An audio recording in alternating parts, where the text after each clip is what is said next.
Oh, that is nice. That is definitely abstract. Yeah. Oh, g'day legends. It's Craig from Beasty Life here. I was just doing a bit of light reading on contemporary art and found this amazing painting here, just down here, an abstract oil painting. And you know I like it so much because I did one of these in Year 4. And when I presented it to the teacher, she said, that is absolute rubbish. You're a daydreamer and you've got no focus. I said, Miss, this is contemporary art. And then she said, get out. So my art career just halted then, but I always knew I was a contemporary artist. Very good. Right, today we are talking the Bushman's 85 litre upright fridge. Cracker of a fridge. Now, I'm doing a completely honest review for you guys, which is what this channel's about. I'm not endorsed, not sponsored, no one gave it to me. I paid full price, $1,495, and it was included inside the package that I did with the Tanami drawers. But I want to do an in-depth review on it. I brushed over it in one of my other videos, but I'm going to go into it. So we're going to talk price, what do you get for your price, the pros, the cons. We're going to do a temperature test. So it's ambient temperature now, it's not on. We'll get it down to 4 degrees, which is the lowest setting. And I'll explain all the features and everything going on with it. And then you'll get an idea whether it's something you want. I'm going to cram it full of food, see how much we can get in there and just see how good it is. So let's get into it. Okay legends, so let's start with the price. So $1,495 for this Bushman's fridge, and what you're getting is an 85 litre fridge. 6 litres of that is the freezer. They're saying it's about 26 kilos in weight. The fridge will get down to about 4 degrees, and your freezer, you're looking at about -2 to -12, the range on that. So that's all pretty good. Let's have a look inside. So inside, here's your freezer. Like I said, it's 6 litres. You get a little ice tray with that, which I think is a nice touch. There you go. So plastic lid, metal container. That lives in there. You get 3 shelves, 1, 2, 3, all removable, all held in under tension. They certainly don't go anywhere. They're adjustable into 5 different positions. You can take them all out, whatever you want to do, but there's a lot of stuff that you can work around with. Comes with a crisper tray here, which is nice. That's removable obviously too, for your veggies and so on. And then on your door, you're looking at recessed components here. You can put your condiments in or so on, and there's that bar to keep them in. Down the bottom, more so maybe for drinks or bottles or milk, because it's got this adjustable tabs here that you can slide up and down to lock things in, which is really cool. And then you've got a thermostat control up here. So that goes from 0 down to 7, and 7's the one that is the coldest, that will get you to about 4 degrees, plus or minus 2 degrees, they say. And then you've got a little LED light up the top, which is activated by the door. So that's it. They also give you a nice trim inclusion as well. So when you mount it, you've got that trim. So this gives you the dimensions that it should be off the cabinetry, so for airflow and so on. So the actual dimensions of the fridge, it's 625 high, it's 475 wide and 550 deep. So you need to add that little bit extra on with the trimming, which is what they give you included, which is a fantastic thing. So there you go, that's what you get for your money. Let's talk pros and cons. Okay, so what do I love about this fridge? There's certainly more I love than I hate. I'll be honest there. But what I love is it's upright. I've moved away from the dual zone pull-out fridges and so on. I found them to be, access was just a pain in the arse. You're having to rip out heaps of things. You get one thing out, everything falls on top of it. It's just a nightmare. Whereas this, accessibility, totally customizable, and where you want it. Now, obviously the first thing people think of is how do you stop all your crap going everywhere and doing stuff. It just seems to stay, to be honest. There is this little lip here. There's a little lip there that stops things from coming out, but I find it just comes down to packing. If you use containers, there's certain containers that will fit. Go to Kmart, get what you need. You can make it work. It's really not like people say where just stuff just falls out everywhere. So I find this quite nifty. I'll take this shelf out, but if you have a look at this here, what's that, say a quarter of that opens up. So if you have anything tall, it can poke through and it won't cause a problem. Fantastic if you've got things like milk, bottles of wine, anything like that. Such a clever idea. And all three of these have it, and then you could work it out how you want it. I've got a couple of little hacks that I'll share with you too, because what I'm going to do is fill this up with heaps of food, and we'll just see how much we can actually get in there, so you get an idea of what we can do. So I love that.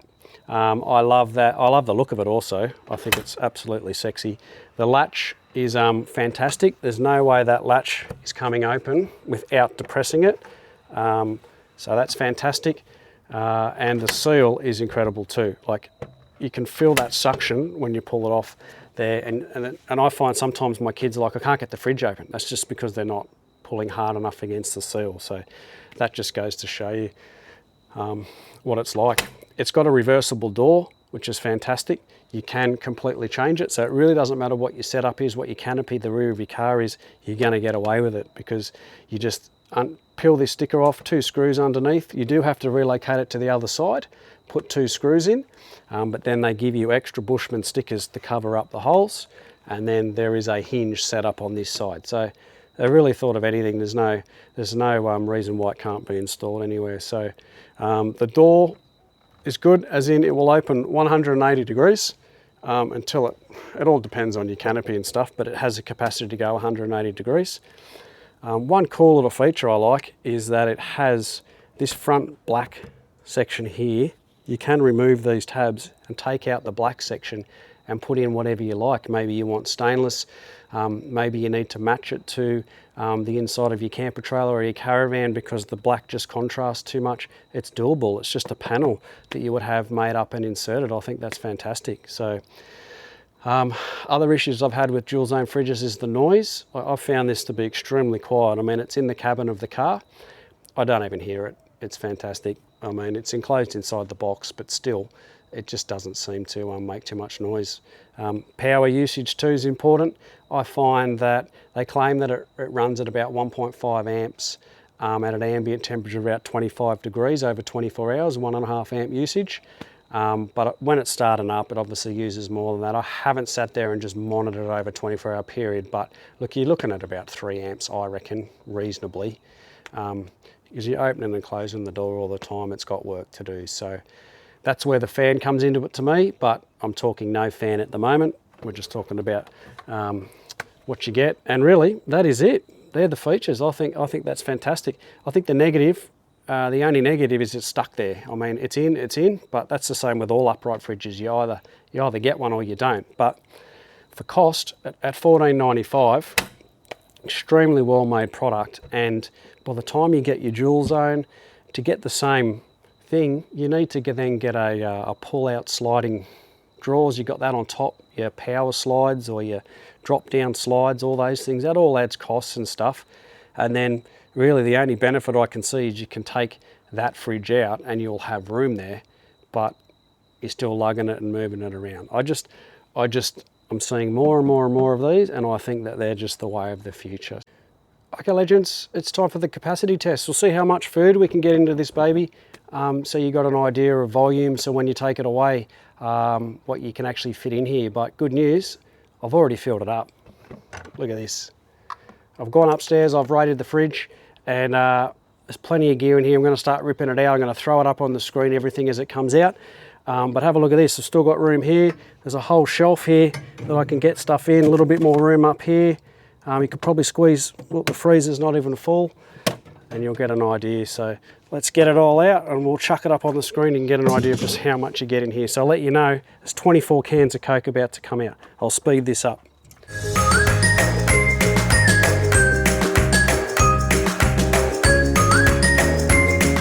All right, 24 cans of Coke down. 3 litres of milk, done. What do we got up here? Block of chocolate, how did that get there?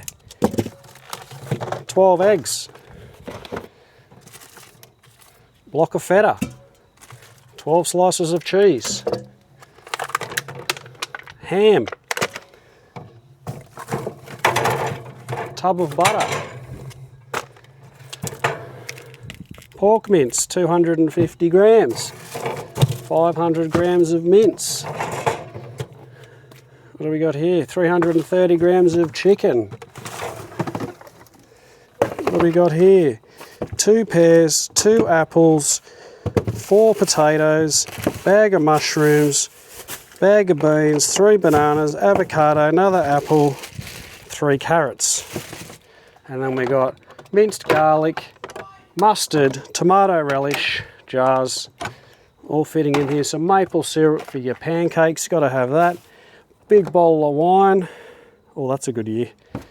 Almond milk, a litre, big mayonnaise, a barbecue sauce. Don't forget the freezer. What do we got here? Kilo of vegetables, frozen veggies. What do we got? 4 super dupers. And 4 ice creams. That's a lot of gear, and you still saw that there was room in there. So there's a lot of capacity. It's going to get you through. Family of 4, no dramas. We're a family of 5 and we've had no dramas either. So let me get this all sorted and I'll get back to you. Okay legends, it's time for that hack I was going to show you. So what you do, you issue, a lot of people whinge about, you've got your cans in here, they're rolling around, there's nothing I can do to stop all that rubbish. Wrong. You head down to your local bottler, you grab yourself one of these. Now these are the tops to the pre-mixer alcohols, your Beams, your bourbons, Woodstocks, all that stuff, your girly drinks. And they've got thousands of them up the front. I just grabbed half a dozen, and then all you do is you snap them back on, like so, quick as you like, 4 at a time, and then your cans will stand up. And then they're just as easy to remove. And then there's absolutely no issues then. Chuck them in. Job done. And I know what you're thinking, Craig, I'm civilised. I drink my beer from a bottle. Well, I've got you covered there too. So when you buy your 6-pack or you buy your carton, a lot of them come in these containers. Even if you're just buying one once just to get these, it holds them for you. Thanks for coming, straight in. You're good to go. And also the beauty of these too, you can reuse them. Boom. Very impressive. You saw it here first. This is going viral, and this is why you've tuned into Beasty Life. So thank you for that. We are now going to work on getting this temperature down to 4 degrees, see how long it takes and see how much power we use. Okay legends, just before I get the fridge down to temperature, because I've got to have the door open, I did want to just quickly talk about this. It's called the Clever Cool fan. It's a 3D printed fan. I'll put the link on there for where it is. Really cool bit of gear. It's independently hooked up to power, and it's just a 3-way switch where you can have just the fan come on. You can see that there, it's reading at 30.3 degrees. Or you can have off or temperature controlled. And what the temperature control is, you can choose to set it to a particular temperature to come on and to go off. So I've got it going off, I think it's at 2 degrees. Or 3 degrees, and then it comes on at 7 degrees. So I'm going to have this off, but what I wanted to tell you is from everything I've read and researched, the coldest part of the fridge is underneath the freezer, which makes sense, and then air has trouble getting down to cool down at the bottom here. So this fan just bounces off the door, circulates down, and assists in cooling the fridge. So that's why I bought it, purely for efficiency. There's no way that this fridge wouldn't handle it, but but I just feel if you can do anything to save power and conserve energy, why not? I forget how much I paid for it, but I'll put it up on the screen now. I'll just have to look it up. Great bit of gear, Aussie company again, and mail it out to you, and it's just a positive negative wire. I'm actually going to hook it into my switch on my fridge so I can get it to come on and off, but at the moment it's just independently on, positive negative wire. Easy, just fuse it up. It just ran straight through the back where all the other cables came in. They're up here behind the switch, so you will have to take the switch out. It just, front panel pops off, and then you just pull this out, and then you've got access to the rear wires. I just poked through a, what do you call it, a coat hanger, and then pull the wire through, and a bit of double-sided tape, as you can see under here, and she's on. So I'll try and do 2 tests. I'm going to do one without the fan, one with the fan, and we'll just see what difference it makes. Okay, legends, so just having a look here, that's a thermometer. It's an internal thermometer that I have. It's attached to my battery management system. It's aftermarket, but it's great because it allows me to monitor the temperature without opening the fridge off the screen. So here's our 2 start times, 3:26 and 5:15. We'll check our amperages. I mean, I haven't turned the non-fan assisted on just yet, but 28.3 and 29.7. That's as close as I could get it to start with, unfortunately. So 15 minutes into the test. What do we got? So no fan assisted, 24.1 to 19.5. So fan assisted is edging ahead here. Another 15, so that's 30 minutes into the test. Our temperature is going to be 12.7. It's a good 5 degrees in front, the fan assisted at the moment. 45 minutes into the test, so we've got 8.6 for the fan assisted to 13.3, so it's definitely faster at this stage with the fan. 60 minutes into the test, we're looking at 9.8 without the fan, 5.6 with the fan.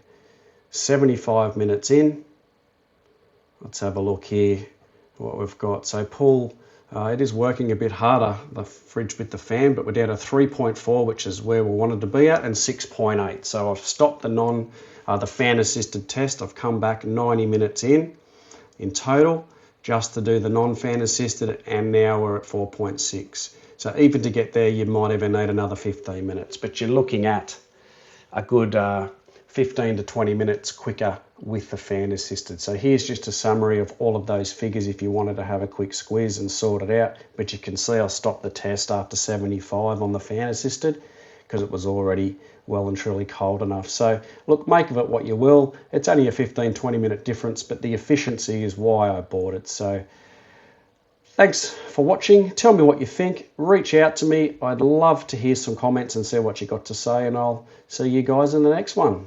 Thanks, legends.